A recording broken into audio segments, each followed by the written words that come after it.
Good morning to मेरे प्यारे विद्यार्थियों।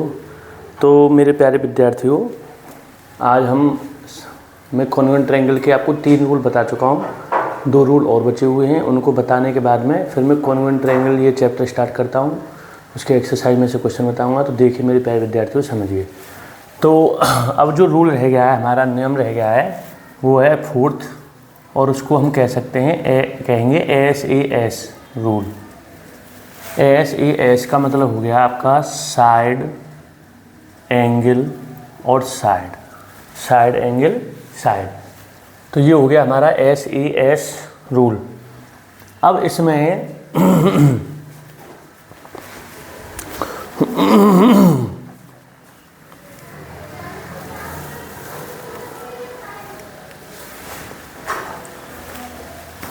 SAS रूल में देखिए, अब हमने 2 ट्रायंगल लिए। एक ट्रायंगल लिया हमने ABC और दूसरा ट्रायंगल लिया हमने DEF। तो मेरे प्यारे विद्यार्थियों, इसका मतलब ये होता है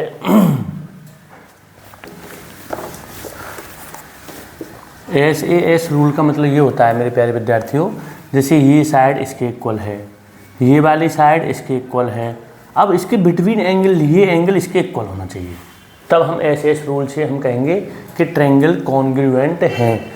अब जैसे हम यहाँ पर कहेंगे AB जो साइड है ये इक्वल है DE के, एंगल B इक्वल है एंगल E के, और BC साइड जो है वो इक्वल है EF के। तो यहाँ पे SAS रूल से हम कहेंगे, from SAS rule triangle ABC congruent है ट्रायंगल DEF के।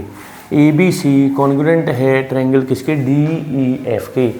तो मेरे प्यारे विद्यार्थियों, अब अगला रूल आता है 5th रूल, और ये होता है RHS congruence rule. RHS congruence rule, अब इसे समझिए। RHS कॉन्ग्रुएंस रूल क्या होता है? ये होता है कि जैसे हमने 2 ट्रायंगल लिए, यहाँ पे ABC और अदर ट्रायंगल लिया हमने DEF। तो ये एंगल दोनों 90 डिग्री के हो गए। तो इसमें क्या होता है मेरे प्यारे विद्यार्थियों, इस रूल में, कि इस 90 डिग्री के जो सामने वाली साइड है, यानी 90 डिग्री की जो अपोजिट साइड है, यानी ये हमारा हाइपोटेनस होता है, तो एक तो इसमें ये इक्वल होना चाहिए, AC जो है वो इक्वल होना चाहिए FD के, या FD कह सकते हैं, DF कह सकते हैं।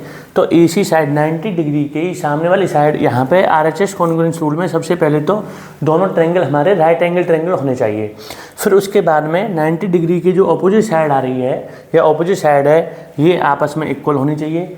उसके अलावा इनमें से कोई भी एक साइड और इक्वल होनी चाहिए। उनमें से मान लो मैं इक्वल कर देता हूँ, AB को इक्वल कर देते हैं हम DE के, या BC को इक्वल कर देते हैं FE के। इनमें से कोई एक साइड इक्वल होनी चाहिए, तभी हम यहाँ से कह सकते हैं कि RHS कॉन्ग्रुएंस रूल से ये दोनों ट्रायंगल क्या है, हमारे कॉन्ग्रुएंट है। ट्रायंगल ABC कॉन्ग्रुएंट हो जाएगा ट्रायंगल DEF के। फिर दोबारा समझिए कि 90 डिग्री की जो सामने वाली साइड है, उसके अलावा कोई भी एक साइड और इक्वल होनी चाहिए।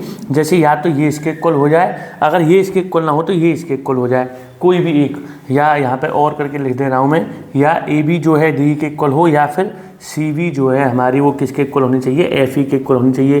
तो यहीं से हम इनमें से कोई एक दे रखी हो और ये दे रखी हो, तो हम कह सकते हैं RHS कॉन्ग्रुएंस रूल से हमारे ट्रायंगल कैसे हैं? कॉन्ग्रुएंट हैं।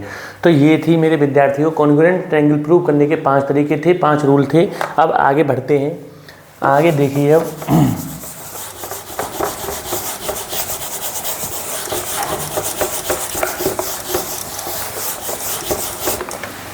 आगे देखिए मेरे प्यारे विद्यार्थियों, अब एक्सरसाइज हम स्टार्ट करते हैं। एक्सरसाइज है हमारी ये 7.1, एक्सरसाइज 7.1, और क्वेश्चन नंबर पहला है। अब यहाँ पे इस तरह से इसका फिगर बना हुआ है, इस तरह से, ऐसे और इस तरह से कुछ इसका फिगर बना हुआ है।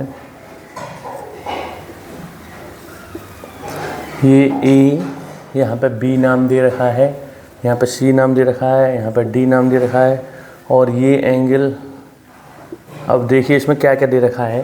AC इक्वल हमें दे रखा है AD, ओके। AC जो है वो AD के इक्वल है।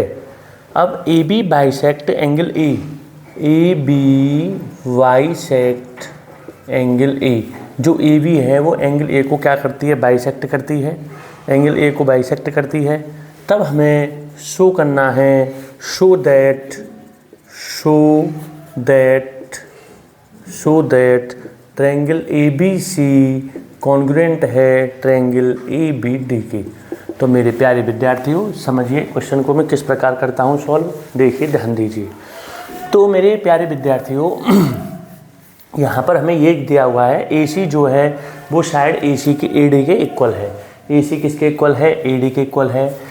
जो AB साइड है ये इस एंगल A को बाइसेक्ट करती है। इसका मतलब ये हुआ कि ये पूरा एंगल A है, ये पूरा एंगल A है, तो जो AB हमारी साइड है ये इस पूरे एंगल को बाइसेक्ट करती है। इसका मतलब ये पूरे दो बराबर भागों में इसको विभाजित करती है, यानी इसको ये एंगल आपस में ये एंगल इसके इक्वल होगा। ये मतलब हुआ इस बात का कि ये जो है AB बाइसेक्ट एंगल A।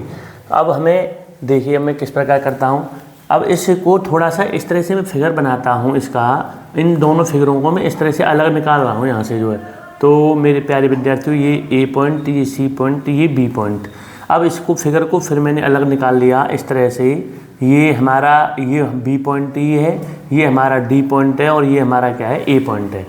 तो सबसे पहले तो इसमें AC जो साइड थी ये AD के इक्वल थी, ये हमें गिवन है। इसमें यहाँ पे लिखेंगे AC इक्वल AD और यहाँ पे ब्रैकेट में लिखेंगे हमें गिवन। ये क्या है? हमें given in question, given in question, ये हमें क्वेश्चन में दिया हुआ है। अब ये वाला जो एंगल है ये इसके इक्वल हुआ, ये भी हमें दे रखा है। तो इस एंगल का नाम हो गया मेरे प्यारे विद्यार्थियों CAB कह सकते हैं हम, या VAC कह सकते हैं, कोई सा भी कह सकते हो आप। तो एंगल CAB इक्वल होगा एंगल किसके? DAB के, एंगल DAB के, क्योंकि AB bisect angle AB bisect angle A। ये हम पीछे यहाँ पे नाम दे सकते हैं, क्योंकि AB जो है इस पूरे एंगल को, अगर मान लो ये 60 डिग्री का एंगल है पूरा, तो ये 30 डिग्री के एंगल हो जाएंगे। तो ये AB इसको पूरे एंगल को बाइसेक्ट करती है। तो ये दोनों एंगल आपस में कैसे होंगे? बराबर होंगे। अब उसके बाद में अब यहाँ पर ये बताइए आप, AB जो साइड है ये इस ट्रायंगल की भी साइड है और इस ट्रायंगल की भी साइड है, दोनों की साइड है, यानी AB कॉमन साइड आ रही है यहाँ पर। तो यहाँ पे हम कह सकते हैं AB बराबर AB और यहाँ पे लिख सकते हैं हम ये कॉमन साइड।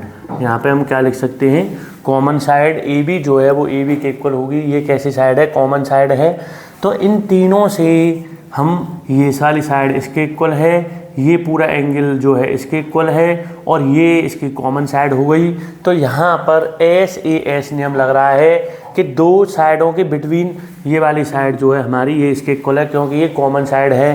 तो यहाँ पे ये साइड इसके इक्वल हो गई, ये एंगल इसके इक्वल हो गया, ये साइड इसके इक्वल हो गई। तो SAS साइड एंगल साइड से ये दोनों ट्रायंगल कॉन्ग्रुएंट हो जाएंगे। तो हम कह सकते हैं YSAS क्राइटेरिया आप लगा सकते हो यहाँ पे, क्राइटेरिया रूल, ठीक है, या इसको ना लगाए तो कोई ऐसा वो नहीं है। तो YSAS रूल से हम कह सकते हैं कि ट्रायंगल इसको कह सकते हैं ABC, ट्रायंगल ABC कॉन्ग्रुएंट होगा ट्रायंगल ABD के, ट्रायंगल ABC कॉन्ग्रुएंट होगा ट्रायंगल ABD के।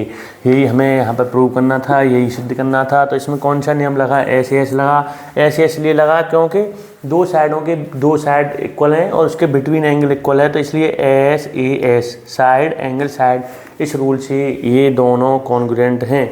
इस रूल से ये दोनों कॉन्ग्रुएंट हैं। मेरे प्यारे विद्यार्थियों, मैंने इस एक्सरसाइज को स्टार्ट कर दिया है 7.1 कॉन्ग्रुएंट ट्रायंगल्स।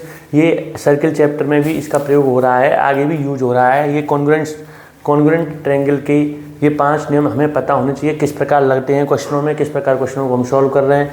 तो आप आज इस क्वेश्चन को समझिए, फिर मैं कल की वीडियो में अगले क्वेश्चन आपको समझाता हूँ, बताता हूँ। और 5 रूल्स को आप ढंग से समझ लीजिए, पढ़ लीजिए। हाँ, मैं एक बात और बताना चाहूँगा कि अगर कोई दो ट्रायंगल्स हैं, ये हमारे, हाँ इसी में ले रहे हैं हम इस चीज़ को, ये तो हमसे इसमें ये चीज़ सिद्ध कराई है। हमसे कुछ और भी सिद्ध ये करा सकता था, शो करवा सकता था। क्या कि जैसे ये साइड तो इसके इक्वल है या ये कॉमन साइड है, हमसे ये भी कह सकता था इस क्वेश्चन के अंदर कि CB को इसके इक्वल प्रूव करो। प्रूव करो, शो करो कि ये सी बी जो साइड है ये डी बी के इक्वल है। तो जब हमने ये कॉन्ग्रुएंट कर दिए तो मेरे प्यारे विद्यार्थियों, जो दो ट्रायंगल्स को कॉन्ग्रुएंट करने के बाद में जो उसके बचे हुए एंगल्स हैं और बची हुई साइड हैं उनको हम आपस में इक्वल कर सकते हैं। तो हम यहाँ पे जब हमने ये कॉन्ग्रुएंट कर दिए तो हम यहाँ से कह सकते हैं कि सी बी जो साइड है वो इक्वल होगी डी बी के, और इसके हम पीछे लिखते हैं by C P C T, by C P C T. इसका मतलब होता है corresponding part of congruent triangle. इसको मैं लिख दे रहा हूँ, सी पी सी टी का मतलब होता है corresponding part of congruent triangle. Corresponding part of congruent triangle, ये मतलब होता है हिंदी में इसको हम कहेंगे दो सर्वांग समतुल्यों के संगत भाग जो हैं आपस में कैसे होते हैं, बराबर होते हैं। तो मैंने यहाँ पर ये कर दिया कि सी बी जो है वो साइड ये इसके इक्वल होगी किससे, by C P C T से। तो ये भी हमसे ये शो करवा सकता था, और हमसे ये भी शो करवा सकता था कि ये एंगल इसके इक्वल है, यानी angle A C B equal है एंगल ए डी बी के। तब भी हम इसको इसी बात से कह देते, कॉन्ग्रुएंट करने के बाद में हम कह देते यहाँ पे कि angle A C B equal है एंगल ए डी बी के by C P C T. फिर इसके पीछे लगा देते by C P C T. यानी दो ट्रायंगल्स को कॉन्ग्रुएंट प्रूव करने के बाद जो उसके बचे हुए शेष एंगल हैं या बची हुई शेष साइड है उनको आपस में करस्पॉन्डिंग एंगल और करस्पॉन्डिंग साइड को आपस में हम इक्वल कर सकते हैं, क्योंकि हम कह सकते हैं कि वो करस्पॉन्डिंग पार्ट है किसका, कॉन्ग्रुएंट ट्रायंगल का, इसलिए हम उनको इक्वल दिखा सकते हैं बाद में। तो इस तरह से मेरे प्यारे विद्यार्थी के क्वेश्चन हो रहे हैं और आगे समझाता हूँ क्वेश्चनों को। आज के लिए थैंक्स।